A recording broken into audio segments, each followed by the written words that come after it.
नमस्कार। नेपाल प्रेसको नेपाल टकमा यहाँलाई स्वागत छ। म केशव भुल। नेपाल टकमा हामी विशेष गरी समग्र देशमा भइरहेका विभिन्न गतिविधि, राजनीतिक विषयवस्तुसँगै समसामयिक विषयमा छलफल गर्छौं। आज विशेष गरी हामीले स्टुडियोमा बोलाएका छौं विप्लव नेतृत्वको नेत्र विक्रमचन्द विप्लव नेतृत्वको नेकपाका सचिवालय सदस्य समेत रहनुभएका नेता हेमन्त प्रकाश ओली। उहाँसँग हामी विभिन्न विषयमा अहिले पछिल्लो समय भर्खरै मात्रै उहाँहरूको पार्टीको अधिवेशन केन्द्रीय समितिको बैठक सकिएको छ। केन्द्रीय समिति बैठकले विभिन्न खालका एजेन्डाहरू तय गर्दै निर्णय पनि गरेको छ। ती विषयसँगै समग्र राजनीतिक विषयवस्तुमा पनि रहेर आज उहाँसँग छलफल गर्दैछौँ। हामीसँग हुनुहुन्छ, यहाँलाई स्वागत छ। सुरुमा धन्यवाद। अब मैले तपाईलाई सुरुमा भने अहिले एउटा बहसको विषय के छ भने विप्लव नेकपा हैन, कतिपयले विप्लव समूह भनेर पनि भन्ने गर्छन् हैन। निर्वाचन आयोगमा पनि सम्भवतः तपाईहरुको पार्टी दर्ता छैन हैन। त्यो भएको हिसाबले खास यो पार्टीको नाम के हो भन्ने पनि भ्रम छ। यहाँहरुले चाहिँ कसरी यो विप्लव नेकपा हो कि विप्लव समूह हो कि विप्लव नेतृत्वको नेपाल कम्युनिस्ट पार्टी अथवा के हो, खास गरी यसलाई पनि स्पष्ट पारौँ भन्ने लाग्यो सुरुमै मलाई आज। हैन, हाम्रो पार्टीको नाम नेपाल कम्युनिस्ट पार्टी मात्रै हो, जुन चाहिँ 6 सालमा बनेको थियो र त्यसको चाहिँ निषेधका रूपमा यो पार्टीको चाहिँ विकास भएको हो भनेर हामीले संश्लेषण गरेका थियौँ थबाङ महाधिवेशनमा।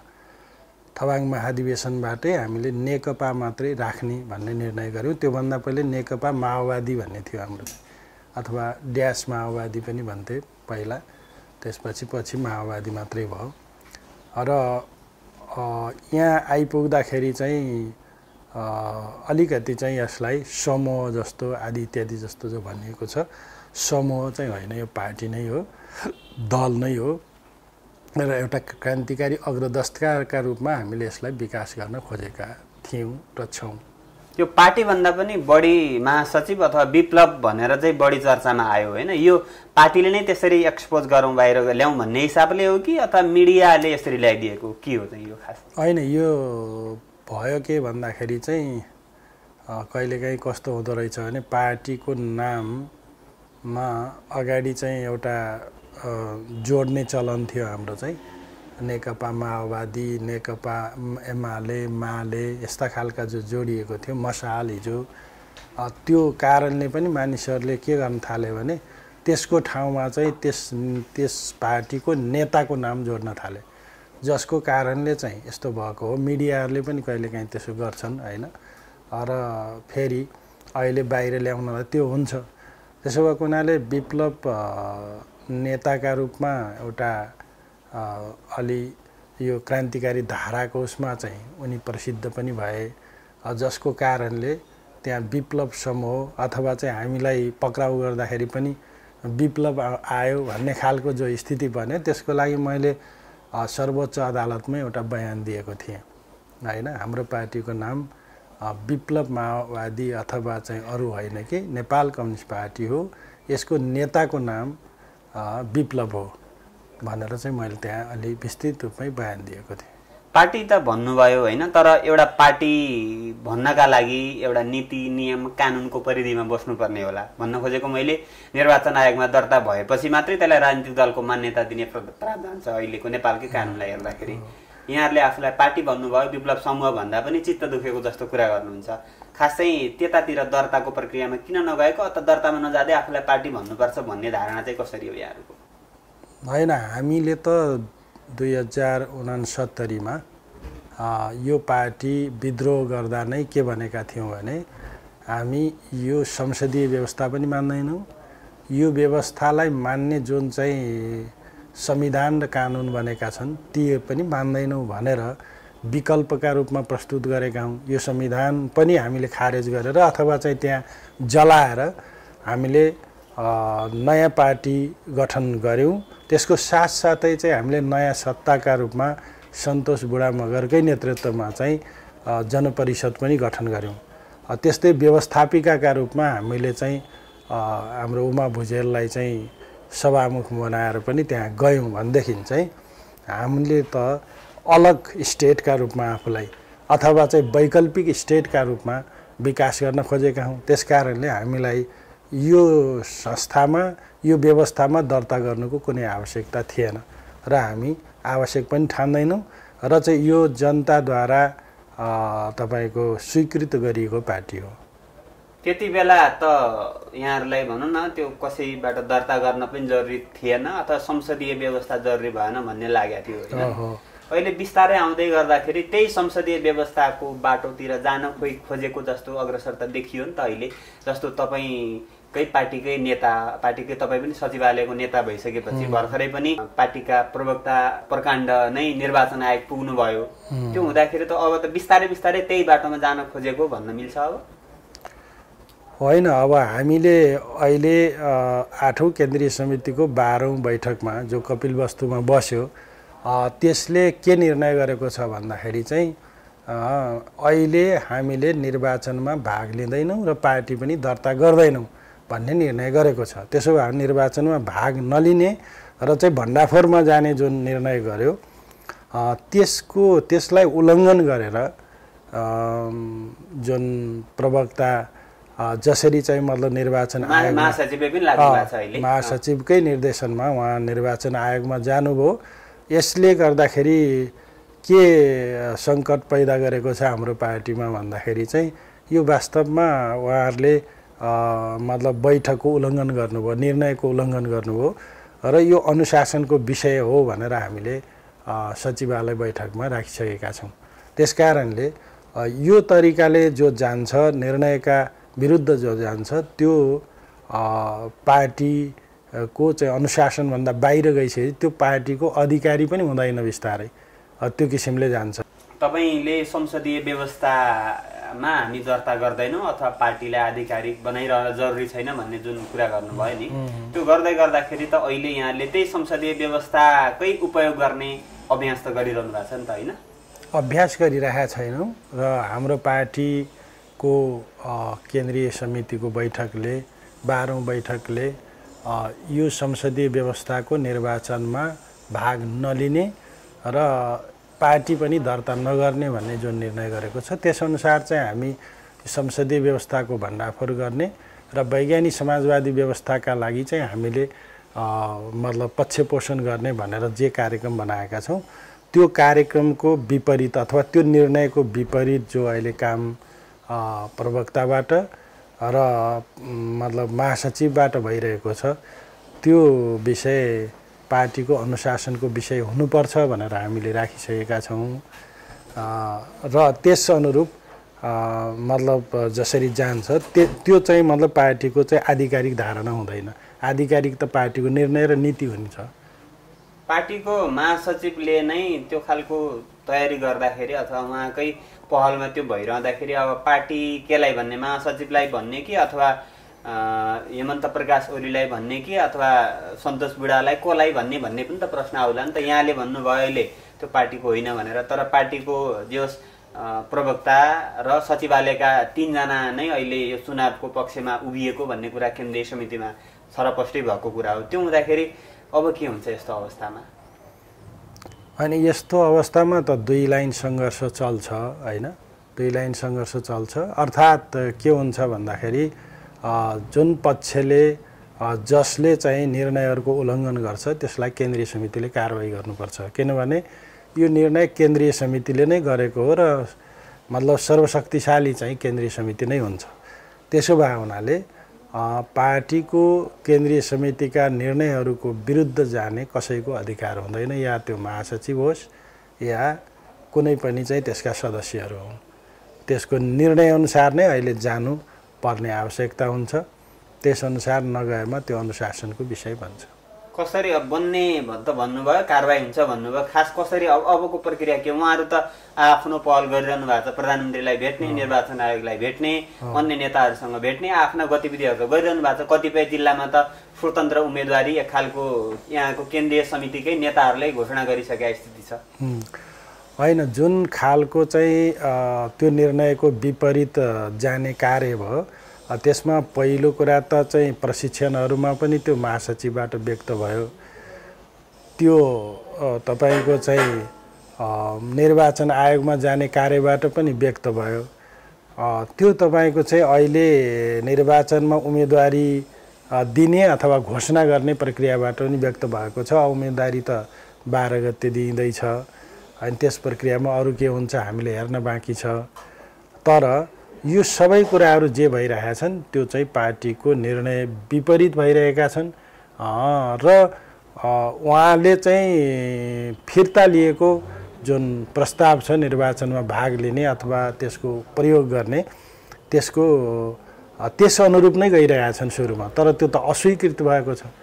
त्यो अस्वीकृत भएको र त्यसलाई चाहिँ तपाईँको त्यसमा त्यो पुरानो जुन उहाँले राखेको प्रस्ताव छ चुनावमा प्रयोग गर्ने प्रस्ताव, त्यो प्रस्ताव चाहिँ तपाईँको अस्वीकृत भइसकेपछि त्यसमा के भएको छ भन्दाखेरि चाहिँ त्यो आइडियोलोजिकल सुपरमेसी भनेका छौँ हामीले।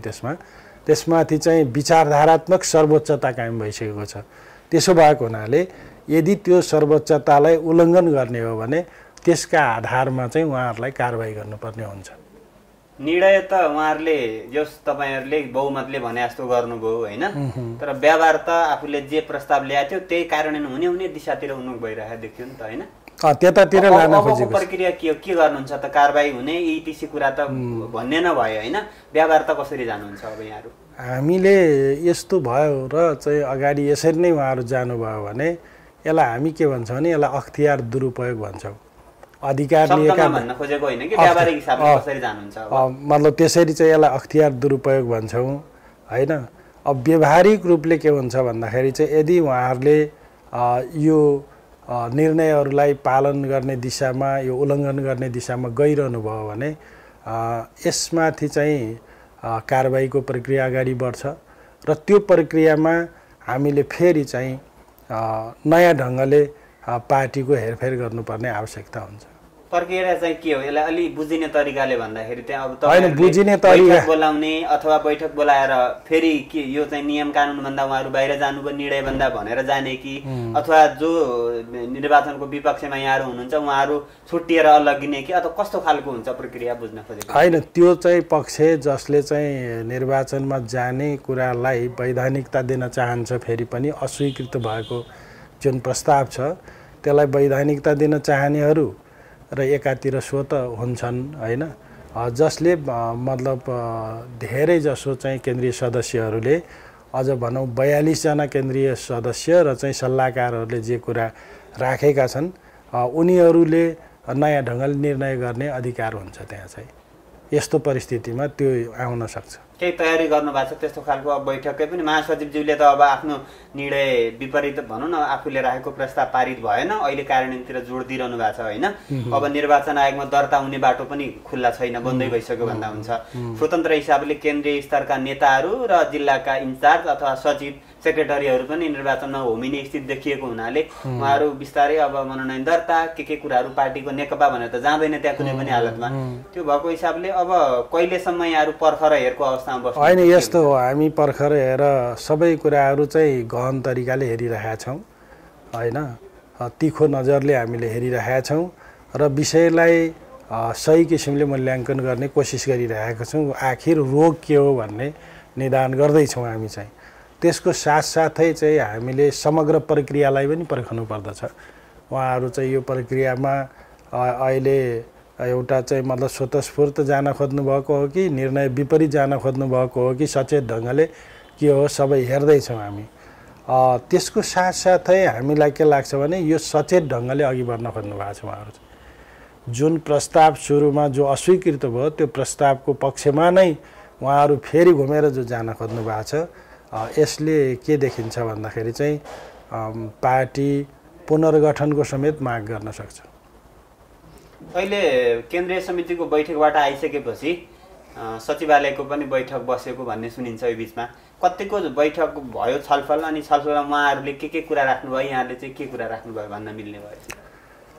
अब सबै कुरा त त्यहाँ भएका भन्न मिलेन। हामीले के कुरा राखेका छौँ भन्दाखेरि चाहिँ तपाईँहरूले 4 दिन पनि बित्न नपाउँदै र चाहिँ बैठकमा गरेको निर्णयको मसी सुक्न नपाउँदै तपाईँहरूले चाहिँ प्रशिक्षणमा र निर्वाचन आयोगमा गएर जुन खालको निर्णयका विपरीत बोल्नुभयो, निर्णयका विपरीत जान खोज्नुभयो।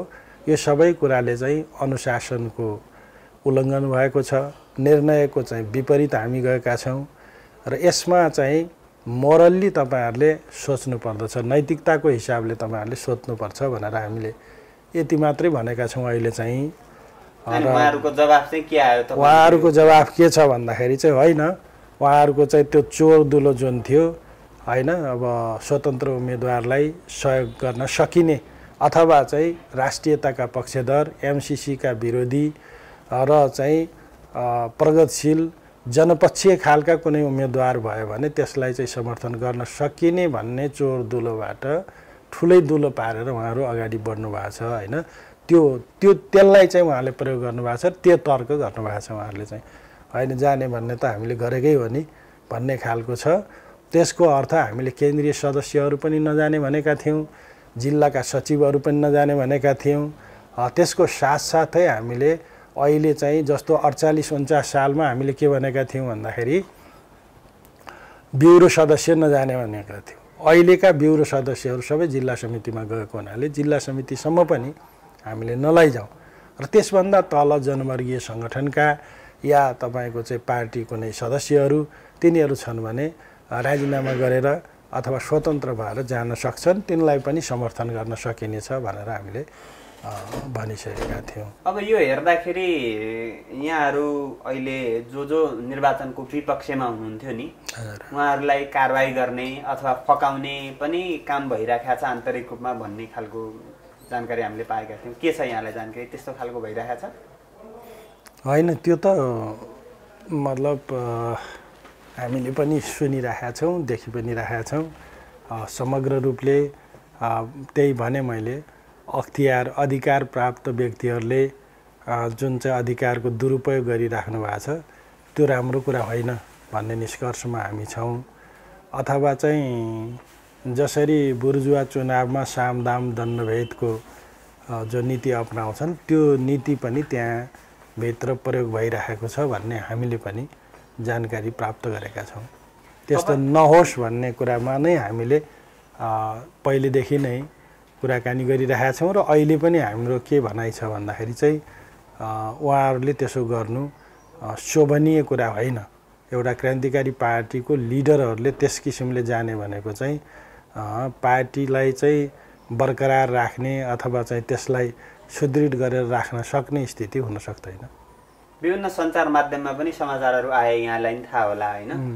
हेमन्त प्रकाश ओलीले विशेष गरी निर्वाचनमा कुनै पनि हालतमा नजाने भन्ने लाइन समातिसकेपछि हो या त अब अरू कुनै कारण हो होइन, आर्थिक हिनामिनाको एउटा बनाएर कारबाहीकै चैत मसान्तसम्म पैसा असुल्न अन्नपूर्ण होटेल लगायतका कुराहरू भयो अथवा पार्टी छोडिसकेको भीम चापागाईको कुराहरूमा भयो, तपाईँलाई जोडेर त्यो प्रश्न पनि उठाइएको छ होइन। अब कम्तीमा तपाईँसँग कुरा गर्दाखेरि त्यो पनि के हो खास विषयवस्तु, यसलाई स्पष्ट पारिदिनुहुन्छ कि? त्यो खास विषयवस्तु के हो भने त्यसको वास्तविकताको बारेमा सबै केन्द्रीय समितिलाई थाहा छ र त्यसभन्दा पनि अझ त्यति बेला न्याय विभागमा रहेका आदर्श कमरेड जो चाहिँ अहिले चुनावमा उठ्न जानुभएको छ उहाँलाई राम्रोसित थाहा छ। त्यहाँ फेरि उहाँले पनि बताउनु भयो, मैले सबै कुरा बताइसकेपछि यो सबै त के हो भने विचारमा फेल भइसकेपछि, विचारमा असफल भइसकेपछि उहाँहरूले यो एउटा चाहिँ आफूलाई बचाउने त्यान्द्रोको रूपमा समात्नु भएको हो। यो केही पनि कुरा होइन। यदि हामी चाहिँ प्राविधिकै रूपमा त्यस किसिमले कुराहरू मिडिया सामु ल्याउने हो भने चाहिँ असङ्ख्य त्यस्ता घटनाहरू छन् जसमा चाहिँ महासचिव नै मुछिनुहुन्छ, जसबाट चाहिँ स्वयं प्रवक्तामा नै मुछिनुहुन्छ र उहाँहरूले अख्तियार प्राप्त गरेर आर्थिक क्षेत्रमा पनि जुन खालको अराजकता मचाउनु भएको छ, कुनै स्रोत देखाउनु भएको छैन होइन। थुप्रै चाहिँ बिल्डिङहरू बनेका छन्, थुप्रै चाहिँ मतलब सहकारीहरू खोलेका छन् होइन, थुप्रै खालका बैङ्कहरू पनि खोलेको भन्ने छ, डोजरहरू चलिरहेका छन्। यो सबैलाई भनिदिउँ हामी चाहिँ, त्यस कारणले हाम्रो अझै बेला भएको छैन भन्ने छ होइन। उहाँहरूले यो गैर राजनैतिक तरिकाले र चाहिँ मनोमानी ढङ्गले जसरी चाहिँ आरोप लगाउनु भएको छ, पुष्टि भएका विषयहरू हामीले बुझाइसकेका चाहिँ कुराहरू लाई पनि जसरी चाहिँ गर्नुभएको छ त्यो सबै कुरा के हो भन्दाखेरि चाहिँ वाहियात कुरा हो र चाहिँ यदि त्यसो हो भने मैले के चुनौती दिएको छु भने यदि त्यसो हो भने तपाईहरूले एउटा छानबिन आयोग बनाउनुहोस्। छानबिन आयोग बनाएर चाहिँ कहीँ त्यस्तो खालको चाहिँ सञ्चित भएको छ अथवा त्यसको दुरुपयोग भएको छ भनेदेखि चाहिँ कारबाही गरे हुन्छ नि हैन। त्यसरी जानुहोस् भनेर मैले भनिसकेको छु। अब एउटा अन्नपूर्णको चाहिँ अरू 4.5 करोड चाहिँ उहाँहरूले पचाउनका लागि जो 50 करोडको कुरा मैले स्पष्ट पारिसकेको छु। त्यो कुरामा 50 लाखको कुरा 50 लाखको कुरा मैले स्पष्ट पारिसकेको छु। त्यो विषयमा उहाँहरूले जो कुरा उठाउनु भएको छ त्यो चाहिँ उहाँहरूलाई क्लियर कुरा थाहा छ। र जीएसले त यति पनि भन्नुभएको छ कि चाहिँ उहाँ सिधा सादा मान्छे भए हुनाले अरू साथीहरूले उहाँ वरिपरि बस्ने केही साथीहरूले यो दुरुपयोग गरे भन्ने समेत उहाँले चाहिँ सही हुँदाखेरि चाहिँ उहाँले भन्नुभएको छ भने अहिले यो कुरालाई किन रोकिराख्नु भएको छैन म असाध्यै आश्चर्यचकित भएको छु। त्यो भनेको केही पनि होइन तपाईले अथवा त्यो अलिकति त्यो पैसाको विषयमा के पार्टीलाई नै बुझाउनु भएको थियो कि अथवा के भएको थियो भन्ने होला नि। अनि त्यो पार्टीमै थियो म मध्य कमान इन्चार्ज हुँदाखेरि तपाईँ त एउटा आर्थिक विभागको जिम्मेवारी पनि प्रवक्ताज्यूलाई नै थियो हैन। तपाईँ त विभागीय जिम्मेवारीमा पनि सबै उहाँलाई नै कहाँबाट जोडिनु भयो र के भएको त्यो त्यस सम्बन्धी चाहिँ त्यसको स्टोरी मलाई थाहा छैन भनेर मैले केन्द्रीय समितिमा पनि भने। जुन चाहिँ 50 लाख हो त्यो पनि मसँग आइपुग्यो। त्यो चाहिँ मसँग आइपुग्यो भने राखिदिनका लागि तत्काल विवादित भएको र चाहिँ केही साथीहरूले त्यो 5 करोड नै उठाउन खोजेर रहेछन् हैन। जसले त्यो लेखिरहेछन् अहिले जनआस्थामा तिनीहरू लगायतले चाहिँ 5 करोड उठाउन खोजेको। अर्को साथीहरू यहाँका चाहिँ जो आधिकारिक थिए उपत्यकाका उनीहरूले चाहिँ 50 लाख लिएर आएछन्। त्यो कुरा माथि मन परेन अथवा चाहिँ अर्थ विभागका प्रमुखलाई मन परेन या चाहिँ तपाईँको महासचिवलाई मन परेन। त्यो मन नपरिसकेपछि त्यो अहिले मध्य कमानले राखिराखेको छ फिर्ता गर्नुपर्छ भनेर भनेको मैले गरेको थिएँ। जेल त्यति बेला फेरि चाहिँ यहाँ कारबाहीहरू सारा चिजहरू भइसकेपछि मैले केही साथीहरूलाई राख्न दिएका थिएँ। त्यो फेरि कतिपय साथीहरू जेलमा छन्, कतिपय साथीहरू अर्को पार्टीमा गएका छन्। उहाँहरूले भेटघाट नगर्दाखेरि र कारबाही चाहिँ को बारेमा वर्षौँसम्म केही कुरा नगर्दाखेरि चाहिँ ती बारेमा पनि भोलि हामी त्यसलाई बुझाउँछौँ भन्ने छ क्या हाम्रो चाहिँ। हामी बुझाउँछौँ भन्ने छ। साथीहरूको जेलबाट आइसकेपछि सबैले कता कता के गरेका छन्, कतिपय चाहिँ पुलिसले पनि लग्यो भन्ने छ हैन।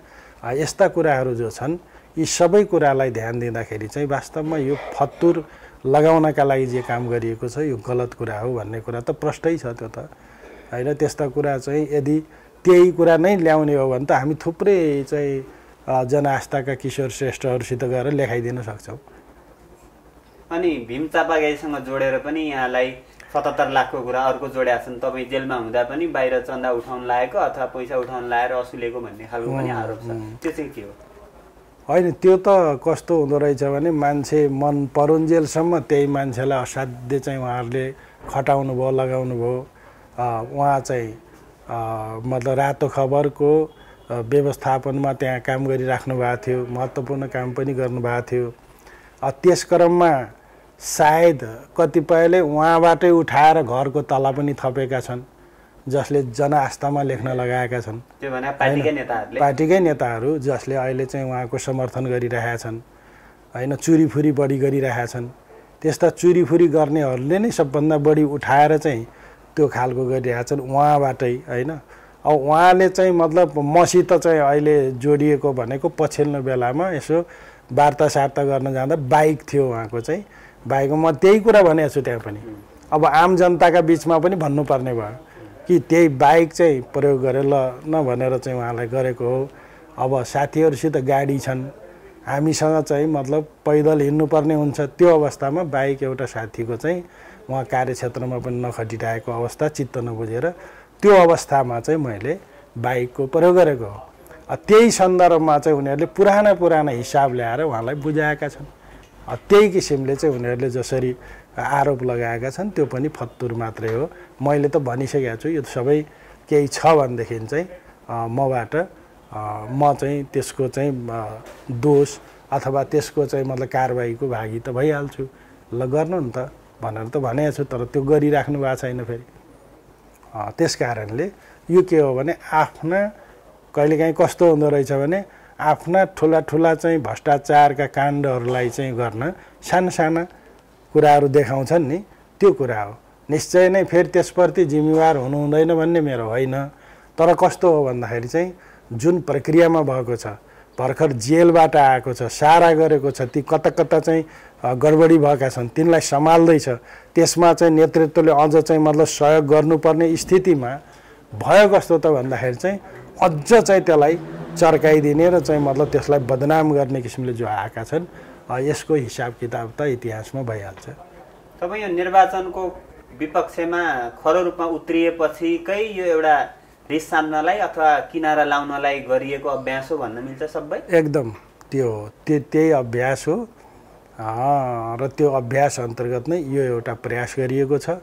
मेरो विचारमा यो कस्तो हुन्छ भने घटिया चाहिँ हुँदा रहेछन् क्या, क्रान्तिमा चाहिँ लागेका कतिपय नेताहरू कस्तो घटिया चाहिँ आफ्नो सत्ताको प्रयोग गर्नका लागि घटिया कुराहरू प्रयोग गर्दा रहेछन्। त्यति मात्रै होइन, तपाईँको चाहिँ उनीहरूले भोलि बल प्रयोग पनि गर्न सक्छन् होइन। सत्तालाई प्रयोग गरेर, किन चुनावमा जाने भएपछि त सत्तालाई प्रयोग गरेर हाम्रा विरुद्ध पनि जान सक्छन्। त्यो खालको स्थिति अहिले देखा परेको छ र मतलब शारीरिक रूपमा पनि हमला गर्ने यस्ता भएको छन् नि घटना इतिहासमा। त्यस्तो केही तपाईँले सङ्केत पाइसक्नु भएको छ अहिले? केही होइन, त्यस्ता सङ्केतहरू मिल्न थालेका छन्। हामी त्यसको डटेर सामना गर्नेछौँ अहिले। अनि जो निर्वाचनको विपक्षमा उत्रिनु भएको छ यहाँहरू नेता कार्यकर्ताहरू, उहाँहरूको बिचमा बसाइ छलफल कुराकानी कतिको के हुने, कसरी जाने, के गर्ने भन्ने केही हुने गरेछ कि छैन, के छ? होइन, हाम्रो छलफल त भर्खरै भयो, केही दिन अगाडि, एक हप्ता अगाडि। तर चाहिँ हामी त्यस्तो कुनै निष्कर्षमा पुगिरहेका छैनौँ अहिले चाहिँ। केन्द्रीय समितिकै पनि जुन केन्द्रीय समितिमा बहुमतले निर्वाचनको विपक्षमा जानुभएको थियो नि, उहाँहरू सबै अहिले जस्तै पक्षमै हुनुहुन्छ कि कतिपय नेताहरू चुनावमा जानुपर्छ भन्नेतिर पनि गइसक्नु भएको छ? होइन, त्यस्तो चाहिँ धेरै त अदल बदल भएको छैन। अलिकति सामान्य असर त परिहाल्छ नै, किनभने त्यहाँ चाहिँ दबावहरू हुन्छन्, भावनाका कुराहरू हुन्छन्, जोडिएका हुन्छन्। ती जो चाहिँ वैचारिक राजनैतिकमा रूपमा परिपक्व हुँदैनन् त्यस्ता मान्छेहरूलाई चाहिँ अलिकति फेरबदल अथवा कतिपयले त तपाईँको बनावटी रूपमा आएका हुन्छन्, त्यस्ताको चाहिँ फेरबदल स्वाभाविक छ। एकाध मान्छेहरूको चाहिँ अरू साथीहरू सबै अडिग रूपमा रहनु भएको छ। तपाईँहरू चाहिँ जस्तो अब सबै विप्लवले भनौँ न, महासचिवले अबको आन्तरिक रूपमा त 10-15 वर्ष क्रान्तिको कुरा नगरे हुन्छ, अब सम्भव छैन भन्ने खालका कुराहरू आन्तरिक परिषदमा दिएको कुरा बाहिर आइसकेको छ होइन। त्यो हुँदै गर्दाखेरि अब यसै पनि संसदीय व्यवस्थाको बाटोमा लाग्नुपर्छ कि भन्ने उहाँलाई महसुस भइराखेको स्थितिमा होइन, तपाईँहरू चाहिँ निर्वाचनमा नजाने अथवा के यो खास उद्देश्य यहाँहरूको चाहिँ के हो, के गर्नुपर्छ भन्ने हो, कसरी जान खोज्नु भएको? त्यसो भए जो निर्वाचनमा जानुहुन्न भन्ने पक्षमा हुनुहुन्छ। अब यस्तो हो, हामीले के भनेका छौँ भने निर्वाचन खालि ट्याक्टिकल विषय होइन, यो चाहिँ स्ट्राटेजिकल विषय हो होइन। यो त के भन्यो भन्दाखेरि चाहिँ निर्वाचनमा जाने निहुँ बनाएर होइन, संसदीय व्यवस्थाको निर्वाचनमा जाने निहुँ बनाएर त्यसबाट संसदीय व्यवस्थामै रहने स्थिति बन्यो नि त। जस्तो कि तपाईँले हेर्नुभयो भनेदेखि 64 को चुनावमा उहाँहरू जानुभयो होइन, प्रचण्ड पनि होइन नयाँ तयारी गर्ने र त्यसबाट समाजवादै ल्याउने भनेर जानुभएको। संविधानमा समाजवाद पनि लेखिएको छ, उहाँहरू जानुभयो, त्यतै रहनुभयो। त्यसपछि गएर चाहिँ 70 को चुनावमा पनि जानुभयो, 74 को यो सबैमा हामीले यति पनि गऱ्यौँ कि चाहिँ बहुमतको सरकार पनि देख्यौँ कम्युनिस्टहरूको चाहिँ, त्यो पनि आखिर टिक्न सकेन नि होइन। त्यस कारणले हाम्रो भनाइ के हो भने यो संसदीय व्यवस्थाबाट समाजवादी व्यवस्था हुन सक्दैन होइन। यो त चाहिँ मतलब कुती जाने बाटो काशीतिर खोज्नु हो। त्यसकारण उल्टो तरिकाले गएर हुँदैन कि हामी जहाँ जाने हो त्यतातिर नै हाम्रो मतलब बाटो सोझ्याउनु पर्दछ। त्यसकारणले अब हामी मात्रै बाँकी छौँ अहिले, संसदीय उसमा नमुछिएका हामी मात्रै छौँ नि त। त्यसकारणले सानो भयो, त्यो किरणजीहरू पनि हुनुहुन्छ। तर चाहिँ हाम्रो यो चाहिँ मतलब पेरिफेरीमा जुन चाहिँ क्रान्तिकारी शक्ति छ, यसलाई हामीले हाम्रै बाटोतिर जाउँ यतातिर हो भनेर चाहिँ लिइराख्ने र जनतालाई त्यतातिर देखाइराख्ने हो कि मतलब फेरि हिँड्दै पाइला मेट्दै गर्ने र जुन कुराको विरोध गर्दै हामी जन्मिएका थियौँ त्यही कुराको समर्थन गर्दै मर्ने हो हैन। त्यसकारणले हामीले चाहिँ अगाडि बढ्नुपर्छ पछाडि हट्ने होइन भन्ने किसिमले चाहिँ तपाईको यो तरिकाले गर्यौं हैन। अहिले त हामी सत्ताको विरोधी हौं नि, भोलि हामी निर्वाचनमा गइसकेपछि के हुन्छ भने गभर्नमेन्टको विरोधी अथवा विपक्षी मात्रै हुन्छौं र त्यहाँ के गर्छौं भने हामीले सही छाप ठोक्छौं पहिला त हैन। अब निर्वाचनमा जानेले नै पहिले नेपालको संविधानको चाहिँ पूर्ण पालन गर्नेछु भनेर त्यहाँ लेखिन्छ। अनि त्यसपछि हामी कसरी भोलिपल्ट आउँछौं? अहिले चाहिँ तर्कहरू के छन् भन्दाखेरि चाहिँ हामी 1 महिनामा त आइहाल्छौं। कसरी आउने हो भनेको चाहिँ जिते पनि कसरी आउने हो, हारे पनि कसरी आउने हो, त्यो त के हो भन्दाखेरि चाहिँ स्थानीय हुँदै प्रदेश संघीय चुनावमा जाने चाहिँ म त देखिसक्यो त। त्यो आधार चाहिँ जनताले पनि देख्न सक्छ नि त। उहाँहरूको चाहिँ मतलब बसाई उठाई, उहाँहरूको चाहिँ मतलब जुन खालको व्यवस्थापन सुरु भएको छ त्यसले के देखाउँछ हैन। त्यो चाहिँ मतलब निर्वाचनलाई पार्ने प्रभाव हैन। सबै हेर्दाखेरि त के गर्छ भन्दाखेरि चाहिँ त्यतातिर जाँदैछ, बाटो त उल्टोतिर जाँदैछ क्या हैन। हामी जान खोजेको चाहिँ तपाईको कुतीतिर, उहाँहरू चाहिँ जाँदै हुनुहुन्छ कता काशीतिर। अनि कसरी मिल्छ त भन्नुहोस् त? समाजवाद कसरी आउँछ? कसैले ल्याए समाजवाद, त्यहाँ गएर केपी ओलीले ल्याए, अरू दुनियाँमा जानु परेन, नेपालमै। तपाईहरु पनि त समाजवादकै एजेन्डा बोकेर लामो समय बाहिर हुन्छ, सत्ताभन्दा बाहिर, तर पनि केही व्यक्तिहरूले ज्यान गुमाउनु पर्यो, कयौं नागरिकले दुःख पाए, अन्तत उपलब्धि त केही शून्य जस्तै देखियो नि त। अहिले त पार्टी भित्रै गुड उपगुड फुड देखिएपछि त यहाँले पनि के गर्न सक्नु होला भन्ने त प्रश्न आयो नागरिकमा। स्वाभाविक रूपमा त्यो प्रश्न आउँछ, तर त्यो प्रश्नलाई हामीले विश्वासमा बदल्नु पर्दछ। स्वाभाविक रूपमा यस्ता प्रश्नहरू अहिले पनि थिए नि त। आखिर बाबुराम प्रचण्ड तिमीहरू हुँदैनौ भन्ने के ग्यारेन्टी छ भन्ने कुरा प्रमाणित भयो। जनता त पारखी छन् नि। त्यसकारण नेताहरूका चाहिँ इमोसनल भाषण हेरेर मात्रै हुँदैन। त्यहाँ त चाहिँ के हुन्छ भने त्यसले सैद्धान्तिक राजनैतिक अडान छ कि छैन भन्ने कुरा हुन्छ कि सिद्धान्त केही होइन भन्ने जो गर्छन् नि मान्छेहरू चाहिँ सिद्धान्त हो सबभन्दा त। उसले सिद्धान्त सही समातेको छ कि छैन। यदि चाहिँ हावामा हिँडिरहेको छ, इमोसनल कुरा गर्छ, त्यस्तो त ज्ञानेन्द्र साईले पनि गर्छन् नि इमोसनल कुरा त हैन। हिजोको दिनमा महासचिव विप्लवले पनि त सिद्धान्तकै कुरा गर्दै आउनु भएको थियो। अहिले त उहाँ नै फेलियर हुने स्थिति आयो भनेर तपाईले नै भनिरहनु भएको छ। यस्तो हुँदाखेरि त कोलाई विश्वास गर्ने? तपाईलाई पनि त के हिसाबले नागरिकले विश्वास गर्ने? त्यो विश्वास गर्ने हामीले संगठन निर्माण गर्नुपर्दछ। त्यो विश्वास गर्ने हामीले विचारधारा निर्माण गर्नुपर्दछ। त्यो विश्वास गर्ने हामीले सङ्घर्षका कार्यक्रमहरू चाहिँ मतलब अगाडि बढाउनु पर्दछ, तब न विश्वास गर्ने हो। मान्छेले चाहिँ एकैचोटि त विश्वास गर्दैन, त्यो स्वाभाविक हो। किनभने नेपालको कम्युनिस्ट आन्दोलनमा त के भयो भने बारम्बार धोका दिएको स्थिति हो नि त। 28 सालमा त्यत्रो चाहिँ मतलब झापा आन्दोलन गर्यो हैन।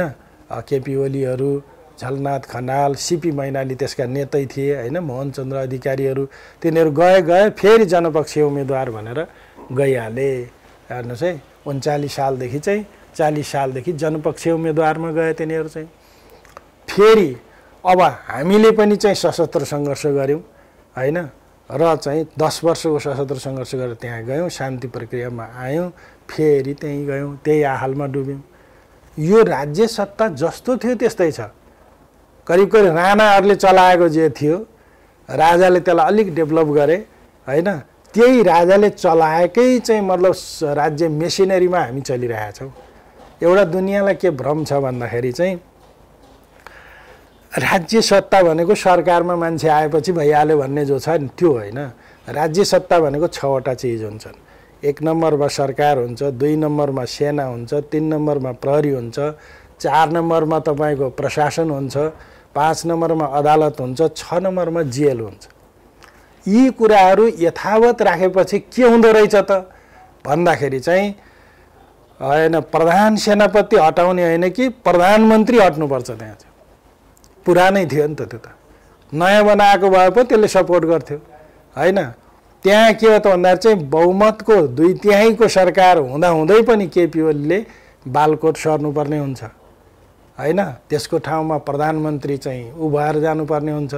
एउटै पार्टी अलग अलग बनाइदिन्छ, किनभने अदालत त पुरानै थियो नि, निर्वाचन आयोग त पुरानै थियो। पुरानो मेसिनरीहरू यतावत राखेर अनि चाहिँ नयाँ बनाउँछौँ भन्नु भनेको के हो भने यो पनि गलत कुरा हो। त्यसकारण यस प्रक्रियाबाट हुँदैन, प्रक्रिया बदल्नु चाहिँ मेसिन बदल्नु पर्यो। पहिला जुन मेसिन छ राणा शासनदेखि अहिलेसम्मको, यो मेसिन तपाईँले बदल्नु भएन हैन, यो मेसिनलाई चाहिँ नयाँ बनाउनु भएन भने यसले जतिसुकै म गए पनि, म यतिका अहिले ठुल्ठुला कुरा गरिरहेको छु, म आफै चाहिँ त्यहाँ प्रधानमन्त्री भए या चाहिँ त्यसको राष्ट्रपति भए पनि गर्ने कुरा त्यो मेसिनले जता घुमाउँछ त्यतै घुम्ने हो। तर अब हिजोको दिनमा जस्तो सँगै हुँदाखेरि उहिलेको नेकपा माओवादी हैन हुँदै गर्दा यहाँहरू फुटेर जो वैद्यसँग आउनुभयो हैन, वैद्य फुटेर फेरि विप्लव हुँदै भनौँ न, तपाईँ पनि एकचोटि छुट्टै न्युक्लियस भन्ने पार्टी बनाउनु भएको थियो हैन। त्यसो गर्दा धेरै धेरै हेर्दाखेरि त्यो टुक्रा टुक्रा हुँदाखेरि अब विद्रोह गर्छौँ केही गर्छौँ भन्ने नेताहरू टुक्रा टुक्रा हुँदै सानो सानो हुने स्थितिमा त समाजवादको एजेन्डा अथवा मुद्दा बोक्ने त थोरै दुई जना तीन जना हुने स्थिति आउने देखियो नि त। कसरी सफल हुन्छ?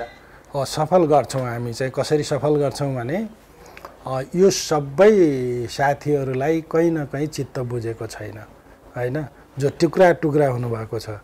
क्रान्तिकारी धारहरू त्यसरी टुक्रिएका छन्। हामी के गर्छौँ भने अब महान सर्वा र सांस्कृतिक क्रान्तिको स्पिरिटमा हामी आफैलाई पनि के गर्छौँ भने हामी कस्ता छौँ तपाईँहरू हेर्नुहोस् भनेर जनताका बिचमा जान्छौँ। हामी नयाँ नयाँ एजेन्डा लिएर जान्छौँ र त्यसको साथसाथै हामीले सबै साथीहरूसित छलफल गर्छौँ। अहिले बिग्रियो मतलब हामी जो चाहिँ क्रान्तिकारी छौँ तिनीहरू अहिले नछुट्याउँ हैन, हामी सबै जान्छौँ र जनताका बिचमा गएर यी चाहिँ साना साना पार्टीहरूसित पनि क्रान्तिकारीहरूसित पनि हामी छलफल गर्छौँ। हामीले चाहिँ अहिले छलफल सुरु पनि गरिसकेका छौँ हैन। हाम्रो हैन माओवादी केन्द्रभित्र पनि कयौँ चाहिँ क्रान्तिकारी साथीहरू छन्, केपी ओलीको पार्टीभित्र पनि कयौँ झापादेखिका क्रान्तिकारी साथीहरू छन्। कहिलेकाहीँ समाजवादको कुरा गर्छन् तिनले चाहिँ घनश्याम सबैतिरबाट क्रान्तिकारी कार्यकर्ताहरू जोड्दै अर्को पार्टी बनाउने योजना हो। हामी के भन्छौँ भन्दाखेरि चाहिँ यो पुराना गुण सबै भत्काउँ हैन, र सानो साथी जो चाहिँ जानु भएको छ उहाँहरूलाई पनि हामी जोड्छौँ र चाहिँ एउटा विशाल पङ्क्ति हामी बनाएर नयाँ ढङ्गले हामी चाहिँ मतलब अभियान चलाएर जान्छौँ र त्यो आउँछ समय। किनभने यो संसदीय व्यवस्थाका सबै अङ्गहरूमा तपाईँ चाहिँ व्यवस्थापिका हेर्नुहोस्, न्यायपालिका हेर्नुहोस्, कार्यपालिका हेर्नुहोस्, जबै जो सङ्कट छ नि त्यो सङ्कटले के माग गर्दछ भने अर्को व्यवस्थाको माग गर्दछ।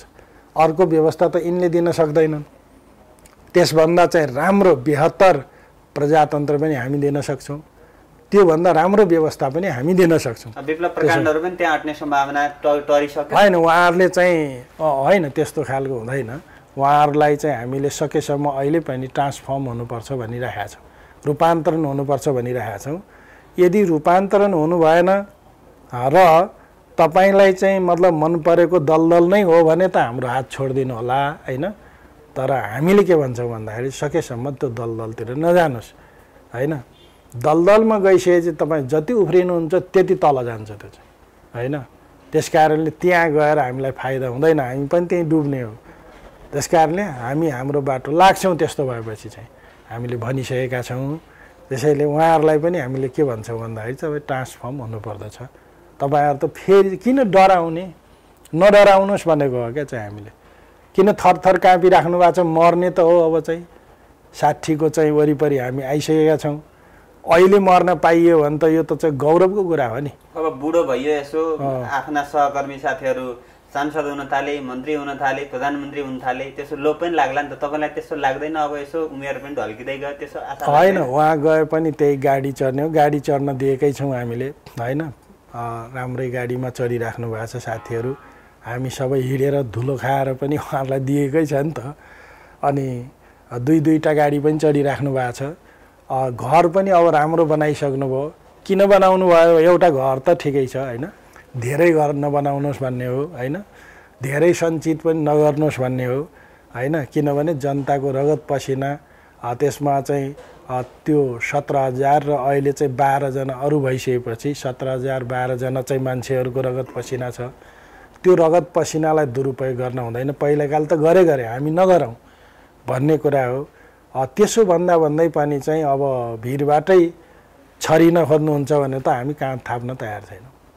के छ अहिले उहाँहरूले त उहाँहरूभन्दा क्या पार्टी महासचिव लगायतहरूले अब आर्थिक क्रान्ति गर्नुपर्छ, आफूले एउटा नेता कार्यकर्ताले आफ्नो घर बनाउनुपर्छ होइन, अनि सहकारी निर्माण गर्नुपर्छ, यो कुराहरू गर्नुपर्छ भन्ने खालको पनि तयारी गरिरहनु भएको छ। अथवा घरै अघि तपाईँले भनिसक्नुभयो हरेक नेता कार्यकर्ताले घर लगाइरहनु भएको छ भन्दाखेरि यो बिचको यो लडाइँ आन्दोलन यो 12 जनाको बलिदानी हुनु भने त्यसैका लागि हो भन्ने पनि त एउटा बुझाइ हुन थाल्यो नि त मान्छेको होइन। स्वाभाविक रूपमा त्यस्तो हुने कुरा भइहाल्यो। यो त धोका हो जनताप्रति। यो चाहिँ नयाँ उत्पादनको कुरा होइन कि धोका हो। ठिक छ त्यसलाई पनि हामीले, तर पोलिटिकल्ली त त्यो देखिएन नि। तपाईँले आर्थिक रूपमा मात्रै गएर हुँदैन। आर्थिक रूपमा ठिक छ उत्पादन गर्ने कुराको चाहिँ म समर्थन गर्छु होइन, चन्दा मागेर खानुभन्दा उत्पादन गरेर जाँदा त्यो राम्रो हुन्छ। तर पोलिटिकल्ली त उहाँ कहाँ जान लाग्नुभयो त भन्दाखेरि चाहिँ संसदीय व्यवस्थामा जान लाग्नु। संसदीय व्यवस्थाका लागि यत्रो चाहिँ कुर्बानी गरेको हामीले होइन नि। हामीले त वैज्ञानिक समाजवादको लागि भनेर एकीकृत जनक्रान्तिको बाटो बनाएका छौँ होइन। यो एकीकृत जनक्रान्तिको बाटोलाई अझ चाहिँ स्पष्ट गरौँ भनेको हो चाहिँ होइन। त्यसो भएको हुनाले उहाँहरूले चाहिँ मतलब सबै कुरा छोडेर क्या हामीले गरेको हिजोको चाहिँ मतलब के थियो, कसरी सुरु गरेका थियौँ, किन चाहिँ गद्दार भनेका थियौँ त हामीले प्रचण्डलाई। त्यसको आवश्यकतै थिएन नि। आज प्रचण्डकै बाटोमा जाने भयो भने त हामी किन त्यत्रो चाहिँ खुन खराबी गर्ने, त्यत्रो चाहिँ मतलब कुर्बानी, त्यत्रो अभियान चलाउने, दुनियाँलाई किन हङ्गामा मचाउने त्यहाँ चाहिँ त्यो आवश्यकता थिएन। आरामसित उहाँ उहिले पाइहाल्नुहुन्थ्यो त मन्त्री भएको भए होइन, त्यही हुनै चाहेको भए। त्यस कारणले सबै जे भइरहेछ नि यो सबै अब पार्टी नै सबै चिज हो भनेर पार्टीका परिवारका सदस्य पनि सबै लागेको अवस्थामा त्यो घर गाडी घोडा लगायतका व्यवस्थाहरू चाहिँ कहाँबाट ल्याइरहेछ पार्टीले, कसरी त्यो चिज आइरहेछ क्या त्यहाँ। अब यसको त सबै चाहिँ छिनोफानो गर्दै जाउँला होइन, कहाँ आइरहेछ के भइरहेछ। यो त मूलत त्यही रगत पसिनाको परिणाम हो। जे भए पनि जसरी आए पनि त्यसरी कुर्बानी नगरेको भए साथीहरूले चाहिँ त्यो आउँदैन थियो होइन। तर हामीले अहिले बुझ्नुपर्ने कुरा के हो भने लाइनमा नै उहाँहरू चाहिँ गलत ढङ्गले जान जो थाल्नुभयो होइन। यो खालले गर्दाखेरि चाहिँ हामी के स्थितिमा पुगेका छौँ भन्दाखेरि चाहिँ जनताले अविश्वास गर्ने स्थितिमा पुगेका छौँ। थप उहाँहरूले समाजवादको बाटो धमिलो बनाइदिनु भयो। र यसको लागि जाने बाटोमै जानुभयो होइन। यहाँहरूलाई जो पेलेरै जान खोज्नु भयो, उम्मेदवारी दिएरै अगाडि बढ्नुभयो भने तपाईहरू नेकपामै रहने अथवा अर्को कुनै पार्टीमा जाने अथवा अर्को पार्टी नयाँ स्थापना गर्ने, कसरी जाने खास योजना चाहिँ केही छ त्यस्तो? यस्तो हो नै। त्यो त चाहिँ स्वाभाविक रूपमा के हुन्छ भने क्रान्तिकारीहरूले क्रान्तिकारी बाटो नै अपनाउँछन्। अर्थात् उनीहरूले विचारधाराको संश्लेषण गर्छन् र त्यो विचारधारालाई कार्यान्वयन गर्ने चाहिँ सङ्गठन पनि निर्माण गर्दछन्। यो सङ्गठन विघटन त अब करिब भइसक्यो। जब संसदीय व्यवस्थामा जाने लिडरसिपले निर्णय गर्छ भने त्यो धेरै गाह्रो हुँदो रहेछ फर्काउन। त्यस कारणले त्यो प्रचण्डलाई पनि हामीले फर्काउन सकेनौँ होइन, धेरै कोसिस गरियो। तर अहिले हामी चाहिँ जसरी भए पनि जान दिन्नौँ है भनेर कसिएकै हो। त्यसबाट बचाएर यहाँसम्म ल्याइयो। यहाँसम्म ल्याउँदाखेरि पनि अगाडि बढ्न सकेन भने त के मनोनयन दर्ताको वरिपरि नै छिनोफानो हुन्छ अब कि होइन। हामी त्यतापट्टि चाहिँ छैनौँ। अब यो कहाँनिर हुन्छ भन्ने कुरा त फेरि उहाँहरूका गतिविधिले निर्धारण गर्छ, हामीले निर्धारण गर्दैनौँ।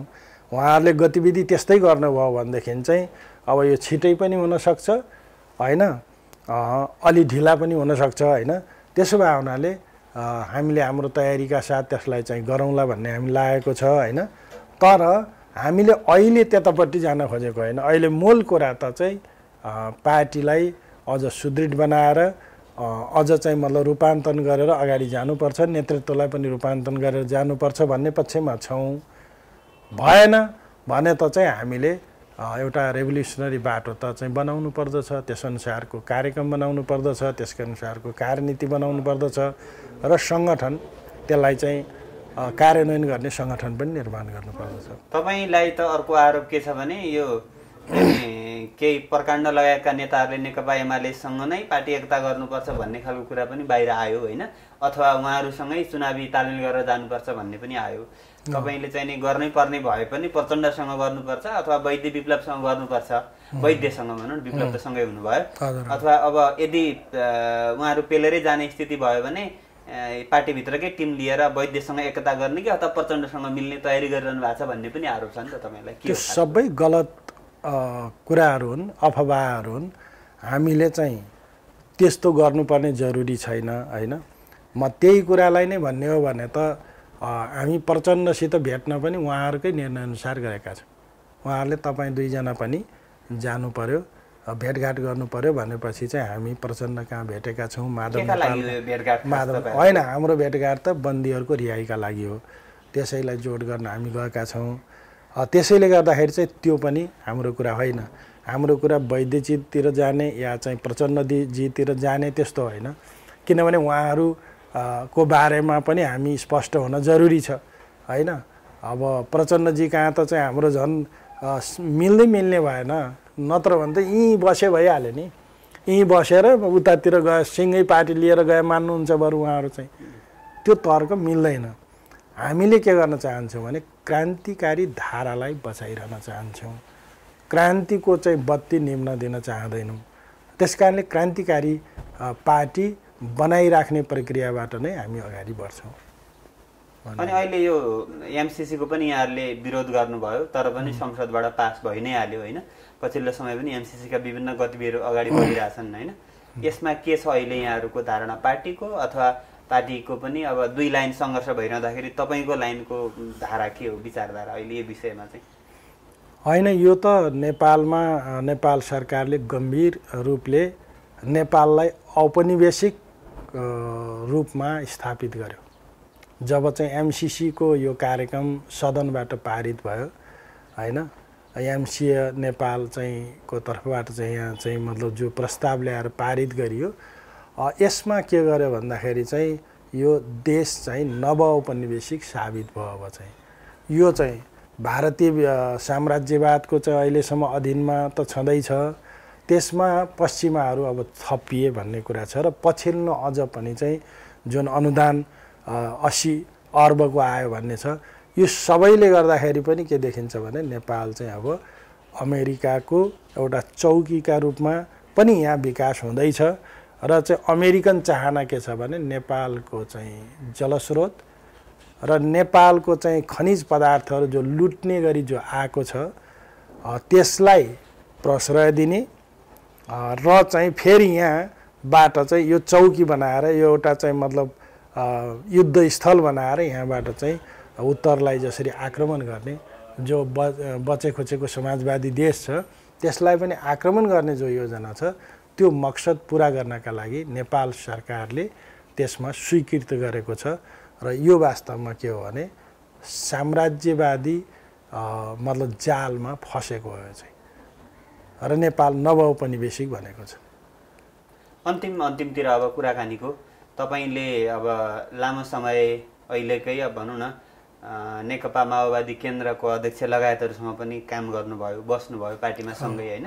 विभिन्न नेता जस्तो अरू पार्टीहरूसँग पनि जो वैद्यसँगै विप्लवहरूसँगै सँगैसँगै काम गर्दाखेरि प्रचण्ड, बाबुराम, केपी ओली नै अथवा अहिले विप्लव, वैद्य लगायतका नेताहरूसँग काम गर्दाखेरि अब सँगै हुँदाखेरि सहकार्य गर्दाखेरि खास कम्युनिस्ट नेता अथवा नेता जस्तो को अलिकति सही चाहिँ कोसँग काम गर्दा अथवा सही को भन्ने लाग्छ यहाँलाई खास?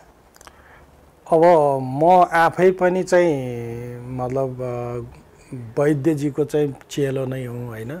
म त्यो चाहिँ भन्न रुचाउँछु, किनभने उहाँले दर्शनशास्त्र मलाई पढाउनु भयो र त्यो दर्शनबाट असाध्यै प्रभावित छन्। त्यो दर्शन भनेको द्वन्द्वात्मक तथा ऐतिहासिक भौतिकवाद नै हो। त्यो दर्शनबाट म प्रभावित छु होइन। र इमान्दारिताको हिसाबले उहाँ नै हो। त्यसका बावजुद उहाँका कमी कमजोरीहरू आफ्नो ठाउँमा छँदैछन् होइन। अब एउटा डाइनामिक लिडर र चाहिँ जनयुद्ध गरेको नाताले चाहिँ र जनयुद्धको पहल कदमी अरू कसैले गर्न सक्ने थिएन। फेरि चाहिँ त्यो पहल कदमी गरेको हुनाले चाहिँ प्रचण्डलाई पनि त्यहाँसम्म जहाँसम्म उनी सध्य थिए त्यहाँसम्म म सम्मान गर्दछु।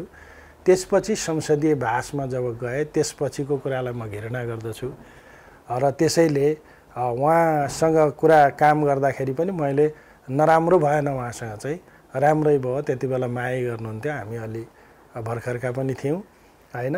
अब पछि परेर फेरि टक्कर भइहाल्यो, मैले विद्रोह गरेँ, त्यो स्वाभाविक प्रक्रिया भयो होइन। बाबुरामजीसित मेरो बारम्बार चाहिँ टक्कर भइरहेको पार्टीमा काम गर्दाखेरि मैले त उहाँलाई अलिकति आक्षेप पनि लगाएको थिएँ। त्यो आखिर पुष्टि भएपछि चाहिँ पुष्टि भयो र त्यस बापत मैले कारबाही पनि खाएको थिएँ।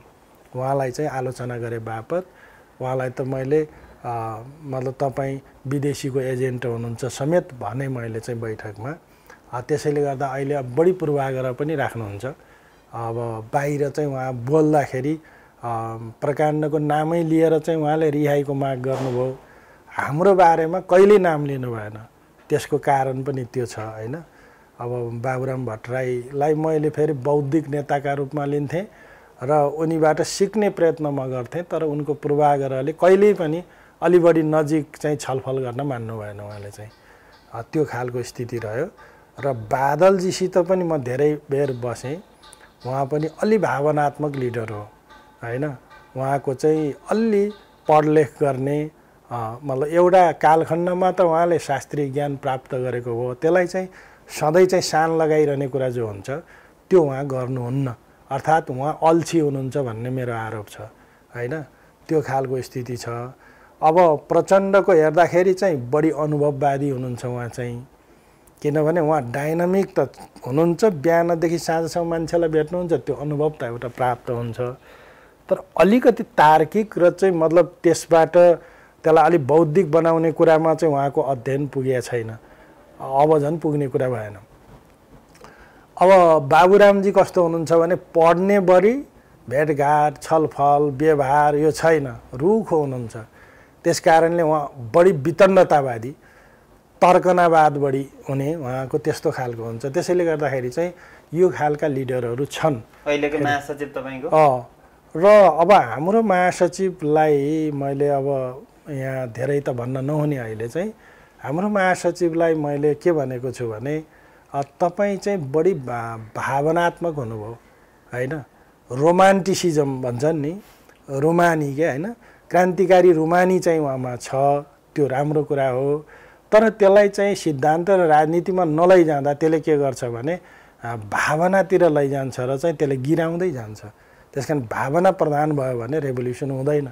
किनभने के हुन्छ भने लास्टमा चाहिँ आइपर्दा त अर्जुनले त के भने भन्दाखेरि चाहिँ मेरा काका बाउ सबै छन् भनेर महाभारतमा एकदम भावुक भयो नि त। उनले के भने भन्दाखेरि चाहिँ श्रीकृष्णले त्यत्रो चाहिँ सम्झाएर त्यो बने नि त होइन। त्यस कारणले त्यो सम्झाइसकेपछि बल्ल मात्र उनले बुझेर चाहिँ आखिर यो त युद्ध हो, यो त धर्मको कुरा हो, ठोक भनेपछि चाहिँ ठोके उनले चाहिँ। त्यो चाहिन्छ लास्टमा चाहिँ। तर उदार भएर भावुक भएर चाहिँ तपाईँ चाहिँ क्रान्तिमा जानुभयो भनेदेखि त अगाडि सबै हुन्छन्, तपाईँले सम्झनुहुन्छ होइन, पछि हट्ने कुरा हुन्छ। त्यही भयो क्या अहिले चाहिँ। आफूभन्दा पनि अथवा जस्तो प्रकाण्डले जे भन्यो त्यही मान्ने अथवा त्योसँगै अरू सचिवालयका नेताहरूले बढी जे भन्यो त्यही मान्ने, आफू नै निर्णय नगर्ने हो कि भन्ने खालको पनि बाहिरतिर सुनिन्छ। के हो त्यस्तो खालको हो? अब त्यस्तो होइन, सुरुमा त्यस्तो चाहिँ गर्नुभएको थिएन। तर पछिल्लो बेलामा अलिकति बढी त्यतातिर चाहिँ जानुभयो। उहाँ भावनात्मक रूपले जान खोज्नुभयो र चाहिँ अरूका कुरा सुन्नु भएन। उहाँले चाहिँ अरू अलि रेभोल्युसनरी कमरेडहरूका कुरा सुनेर जसरी जानु पर्थ्यो नि त्यसरी जान सक्नु भएन, जसको कारणले यो परिणति भोग्नु पर्यो हामीले। आफैले नै निर्णय गरेका कारण यहाँ आइपुगे होइन त्यसो होइन? कहीँ न कहीँ चाहिँ उहाँ बाह्य चिजबाट प्रभावित हुनुभयो, बाह्य चिजबाट प्रभावित हुनुभयो र त्यसमा चाहिँ अलिकति इतिहासको एउटा खास मोडमा पुग्दा त्यहाँबाट चाहिँ मोड्ने हुन्छ नि गाडी चाहिँ, त्यसलाई चाहिँ अगाडि बढाउँदाखेरि चाहिँ त्यहाँ छाँगा देखेपछि होइन त्यहाँ साहस गर्नु पर्थ्यो। केही बेर त्यस्तो हुन्छ फेरि चाहिँ साहस गर्नु पर्थ्यो। त्यहाँ कहीँ आतङ्कित हुनुभयो भन्ने मेरो ठम्याइ छ। त्यस्तो नहुनुहोस् भन्ने मेरो अझै चाहिँ उहाँलाई सुझाव छ। साहस गर्नुहोस्, तपाईँलाई चाहिँ बचाउनका लागि हामी मर्न तयार छौँ त भनेर पनि हामीले भनेका छौँ। पार्टीभित्रै हो कि पार्टी बाहिरबाट पनि अथवा इन्टरनेसनल अन्तर्राष्ट्रिय स्तरबाटै केही त्यस्तो दबाब आएको उहाँलाई त्यस्तो हो कि? मेरो विचारमा यस्तो अवस्थामा के हुन्छ भने नेसनल मात्रै होइन इन्टरनेसनल सम्भावनाहरू पनि त्यस्ता हुन्छन्, त्यस्ता खतराहरू हुन्छन्। त्यो कुराबाट हामी डराउनु हुँदैन, किनकि राष्ट्रियताको पक्षमा बोल्दाखेरि चाहिँ मदन भण्डारीको पनि हत्या भएको छ, त्यो इतिहास साँचो हो। र तपाईँको यतापट्टि चाहिँ राष्ट्रियताकै पक्षमा र चाहिँ माओवादी राष्ट्रियताको पक्षधर हो, त्यसलाई दबाउन हुन्न भन्दाखेरि चाहिँ दरबार हत्याकाण्ड भयो र वंशनाशै गरिदियो नि, त्यो खालको भयो।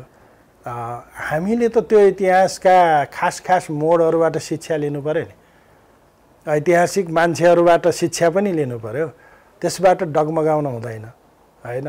यो त यसै चाहिँ मतलब खतरामा छ, खुकुरीको धारमा छ नि हाम्रो जिन्दगी त। यदि क्रान्ति गर्न भनेर त्यसरी बढेको भने त खुकुरीको धारमै हुन्छ हाम्रो, जस बेला नि हामी काटिन सक्छौँ। अथवा हाम्रो चाहिँ टाउकोमाथि डेमोकल्सको तरबार हुन्छ, हामी जति बेला पनि त्यो धागो छिन्निन सक्छ र चाहिँ काटिन सक्छ मान्छे होइन। त्यो त सबै खतरा मोलेर हामी जानु पऱ्यो नि। त्यही खतरा मोल्न नसक्दा त प्रचण्ड त्यहाँ पुगेका हुन् होइन।